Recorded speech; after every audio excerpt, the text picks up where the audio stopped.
Season 2 of Small Town Spotlight, sponsored by Charlie Clark Auto Group. Welcome to another edition of Small Town Spotlight on KTSM 9 News. Today is our last stop for Season 2 of this summer series, all made possible by Charlie Clark Nissan. And today we are going out in style as we are spotlighting our sister city of Ciudad, Juárez. Good evening and welcome to this season finale of Small Town Spotlights. I'm Andy Morgan. And I'm Monica Cortez. And today we are the Consulate General of Mexico right here in El Paso. And I couldn't think of a better place to end our Small Town Spotlight series than highlighting our sister city, Ciudad Juárez. There's so much to do. I got to preview all the stories we're about to share with you. And let me tell you, I'm in awe. Yeah, one of the things, I feel like we've been talking about this, and we talked about it last night, how we talked about doing Juárez as a stop in our Small Town Spotlight series. So it is fitting that as our season finale, actually one of my favorite things about living here in El Paso, living in the borderland, living close to the border, is being able to kind of go back and forth and experience everything on the other side of the border in Juárez. One of my favorite things to do, of course, even going out to eat. And oh, by the way, the food is so good. We are going to be talking a lot about food in this edition of Small Town Spotlight, but we're also going to be one of my favorite stops in terms of events and things that we do. Dia de los Muertos, try to make that a point to go. Well, look at this. Exactly. We have a little alebrije. A lot of fun to be had there in Juárez. Yes. We're going to have a lot of fun on this edition of Small Town Spotlight as well. Absolutely. And so what I want to do is I kind of want to talk a little bit about this place, the Consulate General of Mexico. And basically what it is, it's right here in downtown El Paso, and it has a lot to offer. So, for example, the Consulate General of Mexico in El Paso offers Mexican nationals and foreigners in the city multiple services. According to the Consul General of Mexico, Mauricio Ibarra Ponce de Leon, those services include what's called protection services, basically meaning the consulate provides legal advice to those needing it. They host workshops to help educate Mexican nationals on their legal rights in the United States and their obligations they have when living here in El Paso.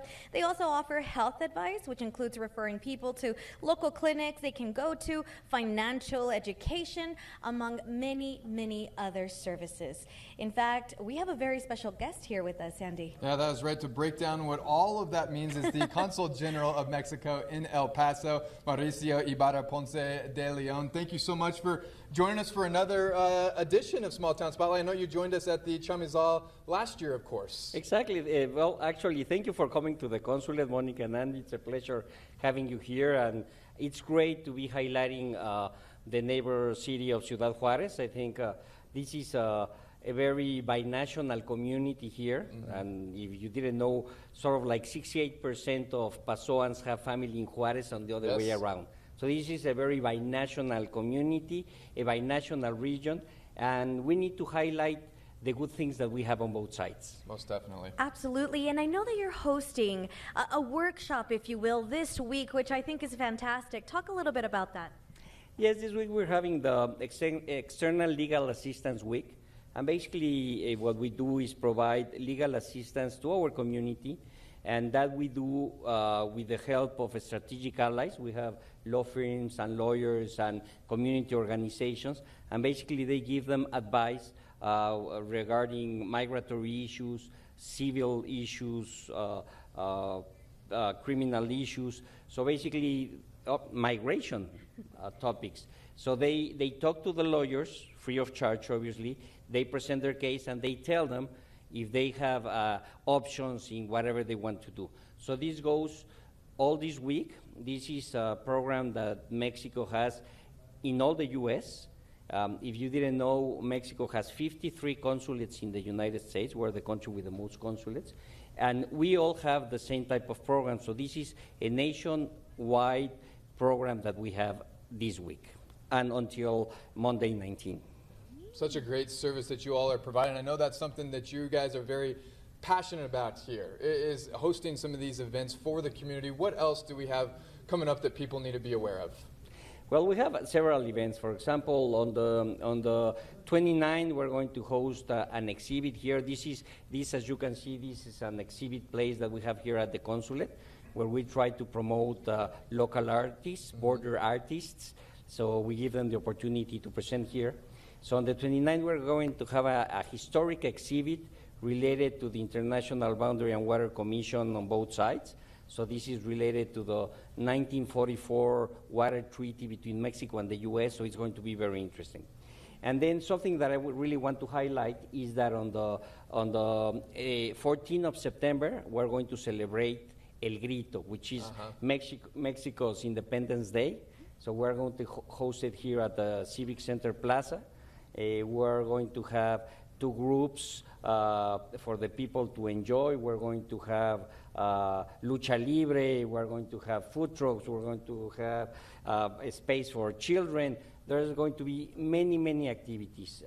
We're working directly with Destination El Paso. They're really close allies with us. So it's going to be a really fun day for the whole community. So if I can, I would like to invite all the community here in El Paso del Norte region to join us on September 14th.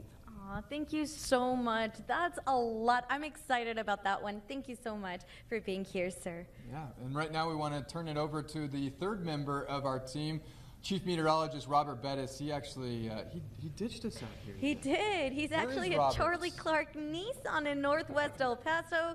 Is that Charlie Clark himself? Yeah, what's going on here, Robert?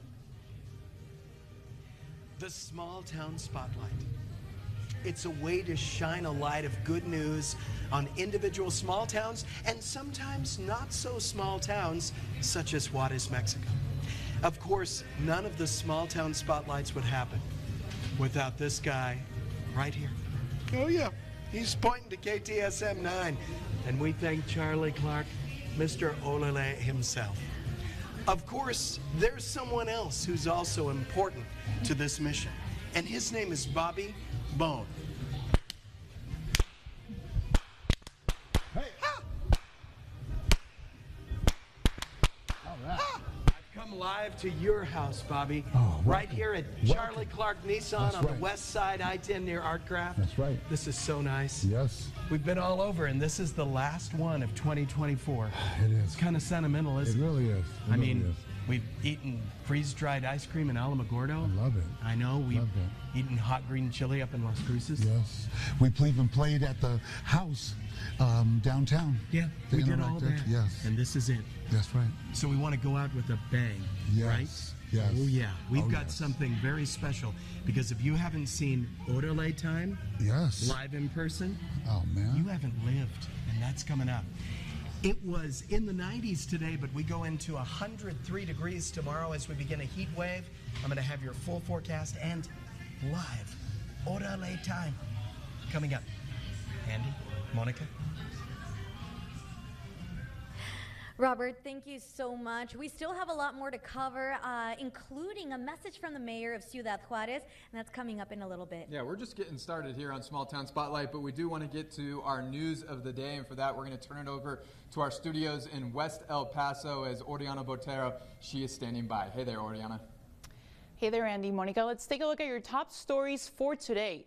What you pay for electricity may go up again. El Paso Electric is planning to ask the Texas utility regulators to allow them to raise rates. Now, that's all according to a new filing to the Public Utility Commission. It's unclear at this time when rates would increase or by how much, but this is the first step in the hearing process.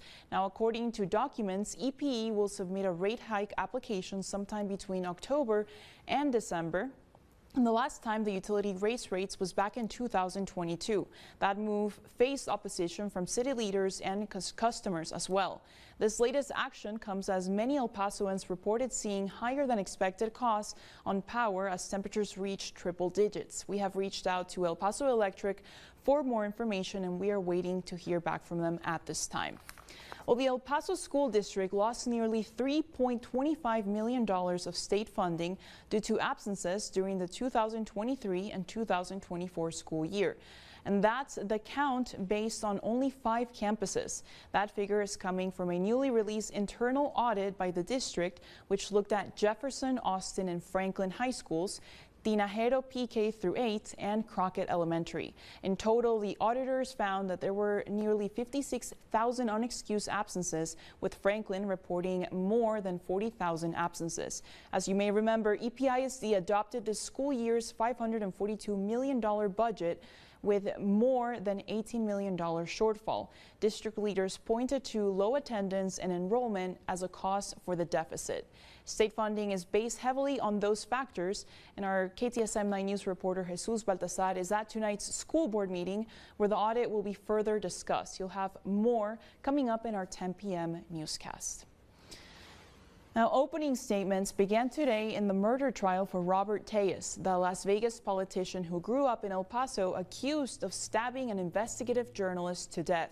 Prosecutors said Tellez had a motive, which was a series of negative articles Jeff German wrote about Tellez when Tellez was in public office. Tellez's lawyers said Tellez's life was falling apart, but Tellez was framed. Prosecutors said there is DNA evidence implicating Tellez in German's murder, and then the jury heard from neighbors of German's who found his body a day after he was killed, as well as from crime scene analysts who showed the jury photos inside and outside of German's house, as well as of German's body. Let's go ahead and take a look at traffic right now through our TechStalk cameras. We were tracking that traffic incident on US 54 in Kenworthy, but it's looking like things are clearing up at this time, and there's no major backup to report as of right now. Well, that was a look at your top stories for today. Let's go ahead and send things over to Andy Morgan and Monica Cortez, who are live at the Mexican consulate for our Small Town Spotlight series.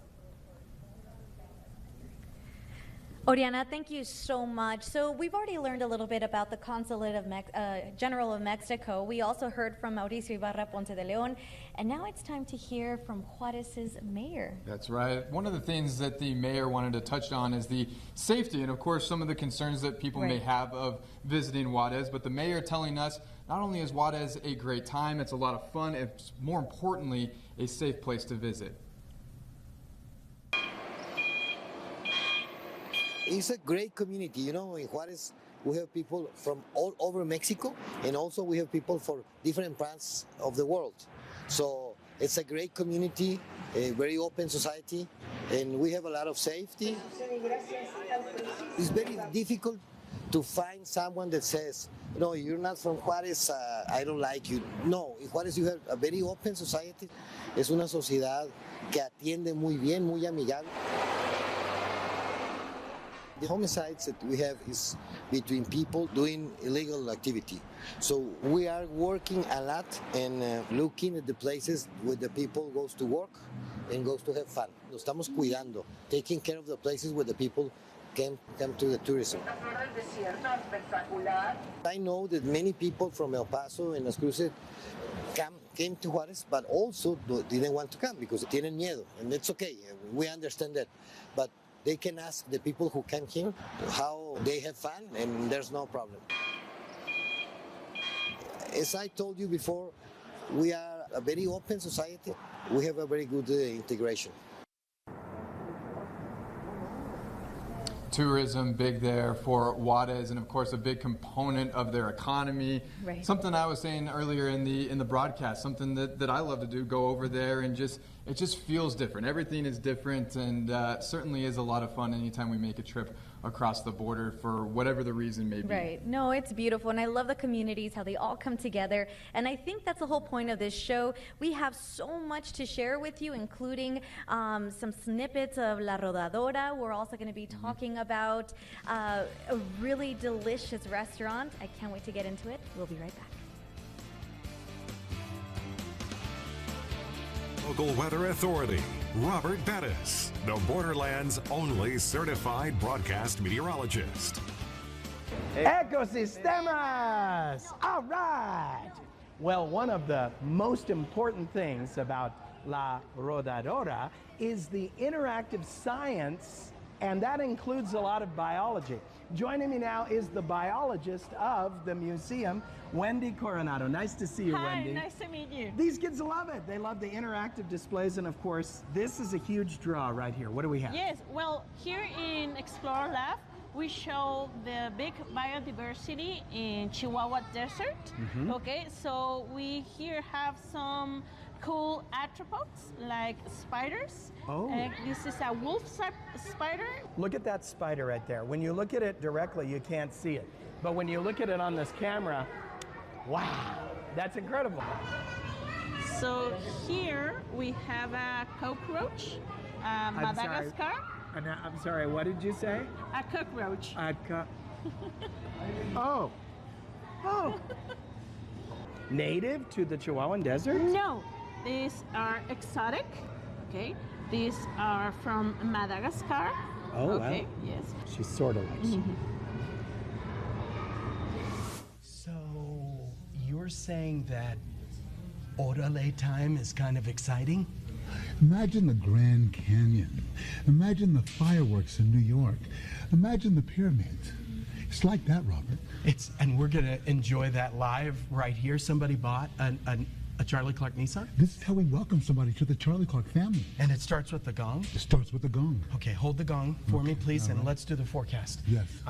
My heart is revving. I can't wait to see what we're about to enjoy here. Okay, let's look at the forecast. 103, the high temperature for tomorrow. Then we move up to 105 by Friday as high pressure begins to build. Now, I put in a slight chance of storms on Thursday, slight chance on Friday, not great rain chances at all. As we move into the weekend, bone dry, and we stay that way for days to come. In fact, the high pressure really reaches its crescendo on Wednesday. We'll be up to 105 by Tuesday, 106 and extreme heat on Thursday, back down to about 105 on Friday. So everybody needs to prepare for some very, very roasty days. Joining me now is Poncho, and he is a salesman here at Charlie Clark Nissan. And we have, oh gosh, we've got Salvador.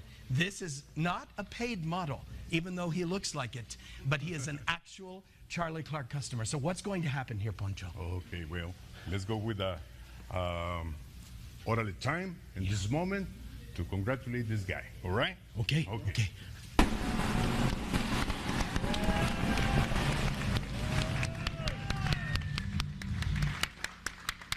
Atención, compañeros, clientes y público en general. Vamos a felicitar en este momento como primer comprador, por primera vez, el señor Salvador Díaz, porque a partir de hoy estrena su Nissan Sentra SR 2024 con garantías de por vida, cambios de aceite de por vida, car wash de por vida, solamente en Charlie Clark Nissan.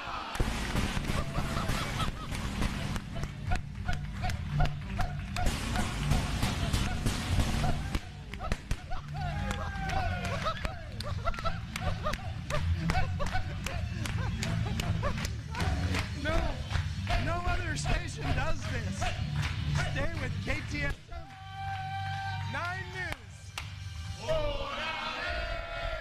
Welcome back to the Season 2 finale of Small Town Spotlight. If you are just joining us, we are at the Consulate General of Mexico in El Paso as we are spotlighting today our sister city of Ciudad, Juárez. And Monica, my first trip to Juárez, first trip across the border, it actually came at the Kentucky Club. Really? Shout out to former KTSM sports director Bo Bagley for that experience. He did. Oh man, you know, I haven't been. I've never been to it, but I feel like a lot of people have enjoyed it. It is such a fun place, and depending on who you ask, it is the birthplace of the margarita. So I'm so excited to introduce you this incredible story. Check it out.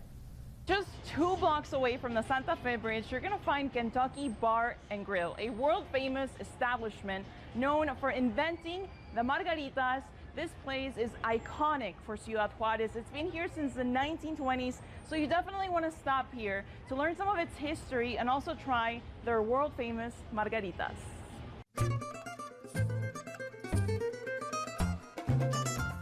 During the Prohibition in the United States, Juárez transformed into a vibrant hub, similar to Las Vegas, with avenues lined with lights and bars, attracting legends from all around the world. Famous important people as Al Capone, Marilyn Monroe, Bob Dylan, Mick Jagger, and Mexican artists also, bullfighters. So it's a very iconic and emblematic place for us as Ciudad Juárez. People from all parts of the country visit Kentucky for its ambiance and, of course, the margarita. Jose, my friend right here, is going to teach me how to make the world-famous Kentucky margarita, which, by the way, was invented right here. Jose, let's get to it. What you'll need is 1 ounce of orange liquor, 1 shot of tequila blanco, lemon juice, mix, and voila. There you have it. Freshly poured, world-famous Kentucky margarita, right here in Ciudad Juárez. Y margarita fresca. Salud. Muchas gracias, amigo. Aside from its delicious margaritas, Kentucky Bar boasts a unique French influence. The counter bar was handcrafted in 1932, then shipped to New Orleans, and eventually transferred to Ciudad Juárez. This, too, is part of the rich history of this establishment. World renowned this establishment has been around for over 100 years. You just got a great look there from Oriana. I know. Okay, so question, what's your favorite margarita? So there's different, yeah, I guess maybe a class. The classic, one, the right? classic margarita. I'll go for the cucumber, the mango. I also like, now that I think about it, the spicy. That one's really margarita. good too. All right, we got more to share with you in our next half hour. Don't go anywhere. You're watching KTSM 9 News, Small Town Spotlights. Welcome back to Small Town Spotlight on KTSM. We learned so much in our first half hour about Juárez and the unique relationship to El Paso here on the border. We've talked about all the delicious food, and while we're talking about food and on the topic, La Nueva Central has been serving the community for over 6 decades. That's right. So it's a family-owned business, and it is just so beautiful. Oriana was telling us a little bit about it. She is the one that files this report, and let me tell you, she recommends los huevos divorciados. All right. Check it out. Well, after about a mile-long walk, we are here in el Centro Histórico de Juárez, and we're about to go into Café La Nueva Central. This place has been here for over 60 years. They tell me they have some amazing food paired with a lot of history.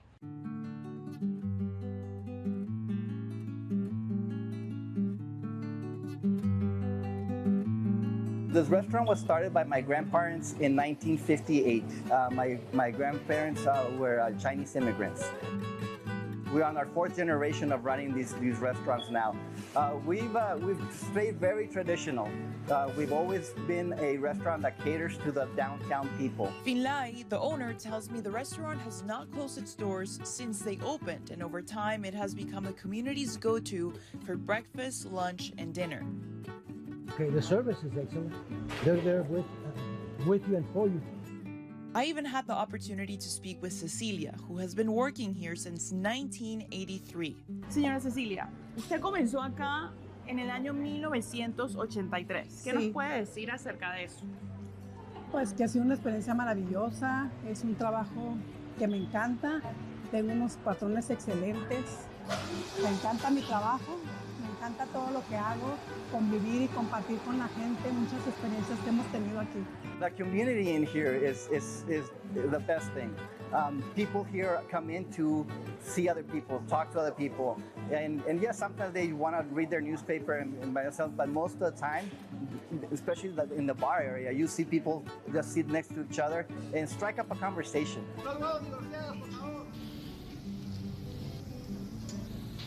One of their most ordered dishes is huevos divorciados, or divorced eggs. Can you talk a little bit about that, the huevos divorciados? Divorciados. Huevos divorciados, divorced eggs. So you have 2 eggs that are separated by chilaquiles in the middle, and then one of them is smothered with green chili because the chilaquiles are red chili, and then we have a ranchero sauce on the other side. So they're divorced, they're separated by chilaquiles. Gracias, Cecilia.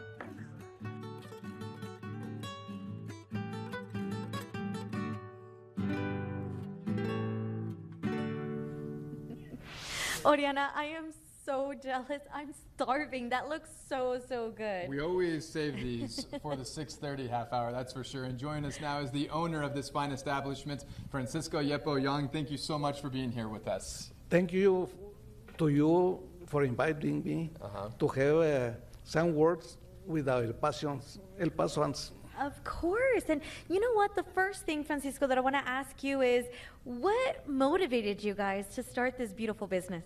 Well, this beautiful business, they start with my father and my mother. I am the second generation, and the Finley that you saw right now, right best, was third generation, and I have the fourth generation with my grandchildren.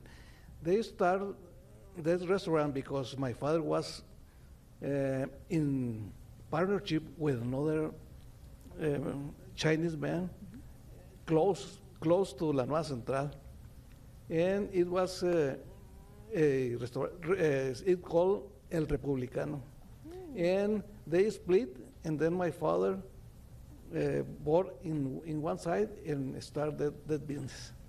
Such a great story, and I think that is one thing that draws a lot of people to your restaurant, of course, and your establishment is the family aspect of this. Something else we wanted to touch on is the kind of the meaning behind the name of La Nueva Central. Well, the people in Juárez confuse us with the name. They related us with Central Cafe. Oh, here in El Paso. Yes, no, but Central Cafe was in Juárez. Oh, wow. It was 1890. They started in 1890. That was a very famous restaurant. All the El Pasoans in society crossed the bridge to go to Central Cafe.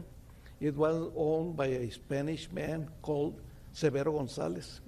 But we're not related anything with that because they start before us. Then they close it. They closed it because changed the ownership and they didn't have any continuation.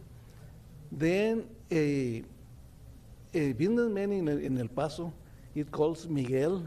He has a restaurant called Miguel's. He bought all the stuff from Central Cafe and bring it to El Paso. That's why El Central Cafe is here in El Paso. Came here. Cafe Central. Yes, all the stuff that you see in Central Cafe is from Central Cafe from Juárez. Originated in Juárez. Wow. That's why it was a lapse of time. It was closed.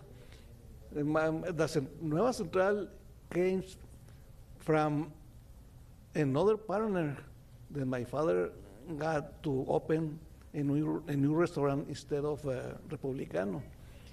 There was a movie theater called Alhambra. It was where we are now, the Mercado Reforma, in front of the Placita.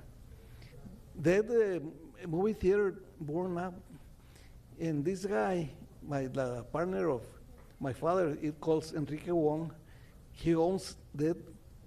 It was a fountain, soda fountain, like the 50s.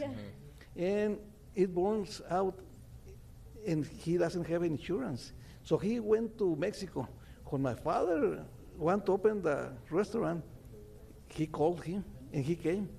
When they have ready the restaurant, he says, my father's they called him Pancho.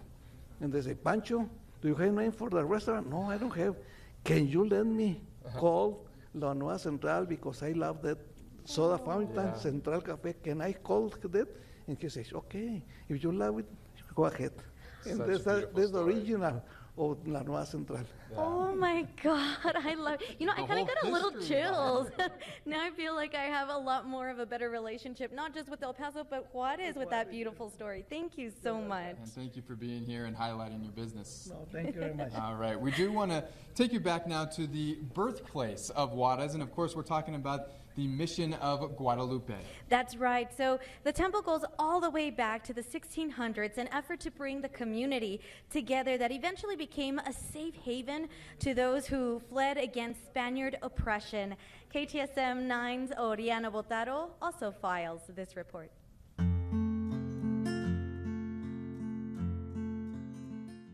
Founded in 1659, the Mission of Guadalupe is known as the first temple in the area, and it's also known for being the birthplace of Juárez, built with the purpose to evangelize or spread Christian teachings to the indigenous people who lived in this area. Fueron enseñando a los indígenas. Father Hayen says they began teaching the indigenous people about catechism, the gospel, and techniques for domesticating livestock, as well as agriculture. It was in this manner that they began developing civilization and culture in that area.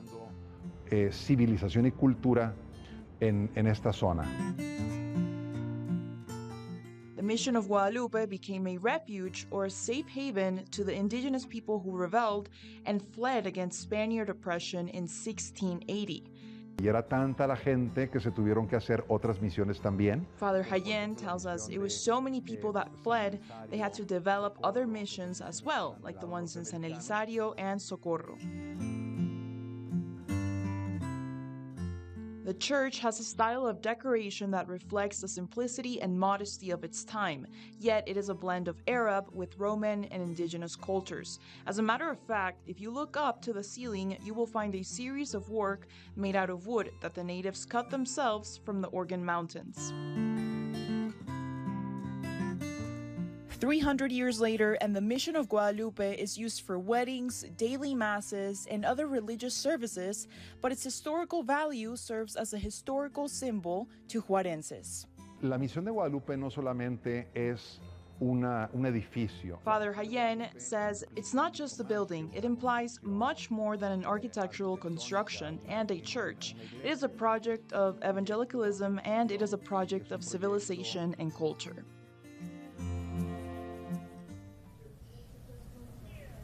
Wow, and our thanks to Oriana Botaro for that report. Love seeing the history behind all the missions in our community. We have so much more to share with you. Coming up after this break, you're watching KTSM 9 News, Small Town Spotlight. Weather Authority, Robert Bettis, the Borderlands' only certified broadcast meteorologist.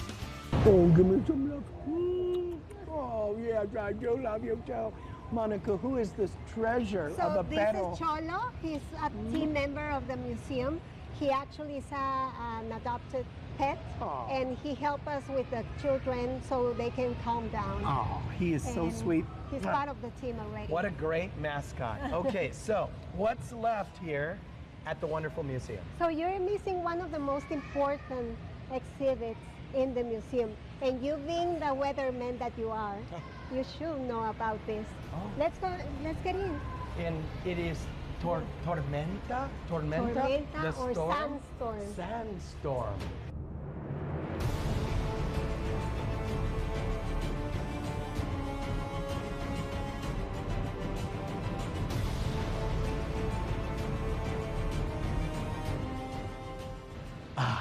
We survived. We did it. It was fun. It was fun. Monica, what would you say to El Pasoans who did not even know that this incredible museum existed? You're missing one of the best places in Juárez. It's fun for all ages. We're waiting for you. Thank you so much. Thank you so much. We enjoyed it. Thank you so much. Thank you. Wow. Live at Charlie Clark Nissan. You were so right, Bobby. Telling you. Orderly time was all that. Yes. It was like seeing the pyramids for the first time. I love it. It's magic that just keeps on going every time you buy a car. Yes. Thanks for sponsoring the Small Town Spotlights. Yes. Yes. Okay, we need to probably shut that thing off. Let's take a look at the forecast. We can expect a high temperature tomorrow of 103 degrees, and it gets worse on Friday as we go up to 105. Unfortunately, we have a slight chance of isolated storms on both Thursday and Friday. However, as we push past Friday, we dry out completely, and then it's gone for a while. High pressure will take temperatures up, way up to about a 105 by Tuesday, extreme heat of 106 on Wednesday when the high pressure reaches its maximum, and then we'll be looking at those temperatures slowly starting to come down. Joining me now is the big cheese of Charlie Clark Nissan, the general manager, Teresa Montes. Nice to see you, Teresa. Nice to see you. Oh my gosh, you have fun here. Yes. Yes, it's always quite the ambiance here. Yes. It's amazing. Breakfast for people in the morning, the cappuccinos. I've put on like 20 pounds just from being in your lobby. Oh, the bread. Oh, I didn't even get around to the bread. bottom line is you really care about your customers, Yes, and you make deals absolutely. happen. Yes, absolutely. You come in here, we're going to find a way to get you in a car. That's right. And we were talking about interest rates or whatever you say. Hey, don't worry so much about the interest rates because you have a lot of options. That's absolutely correct. We have 0%, 2.9, 3.9, 4.9. We make it happen here. I love it. This is a great attitude. I love it. Thank you so much. And Teresa, Thank you. if I may, thank you for letting me borrow Yes, this guy right here. we're having a midnight sale on the 24th.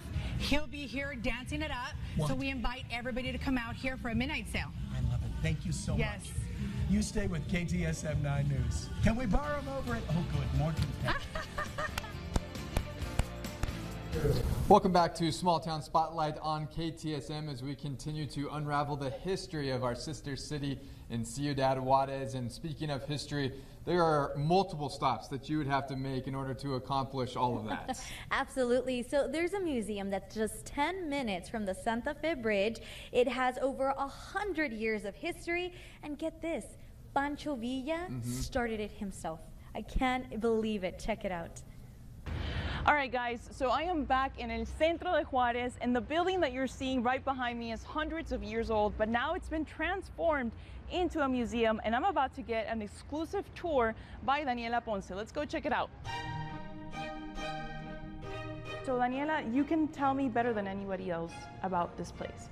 The building was established from Pancho Villa, first assistant, so it was very historical. Actually, this building was open. It was a grain patio over here. There wasn't a ceiling. This is a very French style. Most of all, it stains originally. Porfirio Diaz and President William Taft had a dinner here when they started to doing business in the old days. Over here we have the first area. We can learn a little bit about the old building. We have the original photos of Pancho Villa. We have a little bit of revolutionary characters.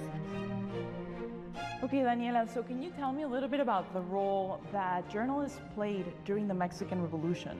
It was very important. It was very strategically made because they had to be exposing themselves to the war. So tell me about these comic books right here where I see Pancho Villa. Pancho Villa was a very important character in the history, so they made comic books of him all over, around the world. Basically the novelas of back then. Yes, nice. Pretty much. Well, Daniela, thank you so much for the tour. I learned a lot about Mexican and American history all in one place, and I'm definitely gonna have a lot to take home with me today. Thank you. And it's just 10 minutes walk from the bridge of Santa Fe. Thank you so much. Open year-round, by the way, so make sure you come on and visit.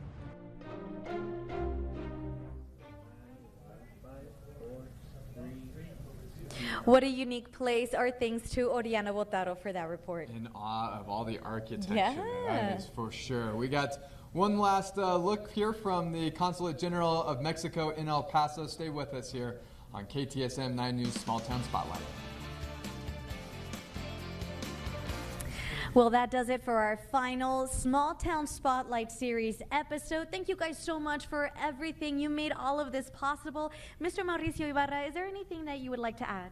Well, just to thank KTSM for this great job that you did, and take advantage also to thank President Cruz Perez Cuellar from Ciudad Juárez, because he supported everything you're visiting in Ciudad Juárez. So thank you very much. Great to highlight good things that we have here at the border. And the relationship between Ciudad Juárez and El Paso is getting stronger every day. Oh, thank you so much. Thank you. And of course, we'd be remiss if we didn't thank our production staff, producers, reporters, of course, Monica, for all of their hard work put into the Small Town Spotlight series. It was certainly a blast, and we will see you next season on Small Town Spotlight. Bye.